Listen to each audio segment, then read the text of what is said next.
I think you understood how to record the entry in revaluation account. Once again I'm saying you, if you are getting loss, do it debit. If you are getting profit, do it credit. Now one sum I will explain you. Okay, you have to solve it yourself, but I am explaining you adjustments. Okay, now see beta, one more sum. Illustration 11. Two partners are there, Rajesh and Jagdish. Their profit and loss ratio is 3:2. That means this is the old ratio, and this balance sheet is given. See, new ratio is given 1:1, but as I said, don't use new ratio. Never use new ratio. Okay. Okay, now first adjustment, see, value of land is increased by 20%. Increased by 20% means profit हुआ, तो building is 1 lakh. 1 lakh का 20% 20,000. That is our profit. Show in credit side. Value of machinery and furniture is to be decreased by 20%. Again decreased by 20%. Asset decrease, so loss. Then just find the 20% of machinery and furniture.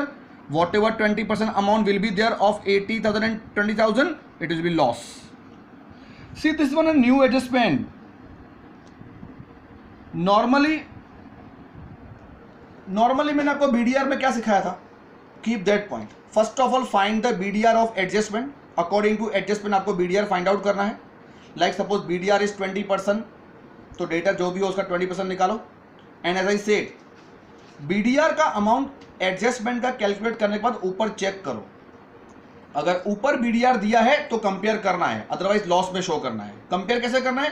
Suppose your adjustment BDR is 20,000 and in trial balance sheet it is given 8,000. Less कम दी है तो 20 minus 8 12,000 debit. लेकिन अगर previous BDR ज्यादा है, 25,000 rupees है, तो 5,000 रुपीज आपको क्रेडिट साइड में शो करना है. That point always keep remember. But sometime in adjustment they are saying that, see, BDR is not required. BDR is not required. BDR की जरूरत नहीं है. तो इसका मतलब क्या हुआ? BDR का अकाउंट क्लोज करना है. मतलब BDR जो भी ऊपर दी हो ट्रायल बैलेंस शीट में 3,000, डायरेक्टली उसको क्रेडिट साइड में शो करो. बिकॉज आपका प्रॉफिट हुआ.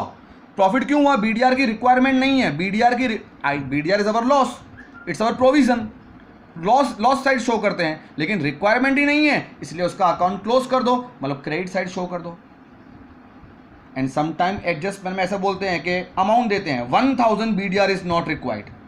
1,000 BDR इज नॉट रिक्वायर्ड, तो सीधा ही 1,000 रुपीज क्रेडिट में शो कर दो. फिर ऊपर कितना है वो मत देखो, because not required amount directly हमारा प्रॉफिट होगा. 3,000 repairing expense is required to stock. Repairing expense to stock is our loss, show in debit side. 5,000 among the creditor is now not to be paid, as said in the previous one. Creditor not to be paid, that means liability decrease. Creditor pay नहीं करना है तो liability decrease. It is our profit, show in the credit side. Outstanding expense liability है, directly loss में show करो debit side. Income receivable assets है तो show it in the profit side. Now one more thing you can see in this example, that hidden adjustment is given. See, investment market value 25,000 and up value is 30,000. मतलब 30,000 investment की value 25,000 rupees है market में. तो market में value 5,000 rupees less हुई, market value decrease हुई, तो 5,000 rupees loss में शो करोगे. हिडन एडजस्टमेंट चेक करना, समटाइम दे आर गिविंग. तो 5,000 rupees our loss. And after completing all adjustment, as you know, you will find the profit. Credit का plus करके debit minus करोगे, you will get missing amount, it will be profit. और वो दो partners में distribute करोगे. कैसे? Old ratio में 3:2. 3:2 मतलब what? 3/5 and 2/5. So amount multiply by 3/5 and amount multiply by 2/5, and then you will make journal entry. 3 entries. First entry, revaluation account debit. Revaluation account debit to machine, to furniture, to stock, to outstanding expense, to investment. Second entry land account debit, BDR account debit, creditor account debit, outstanding income account debit to revolution account, because profit है तो revolution credit होगा.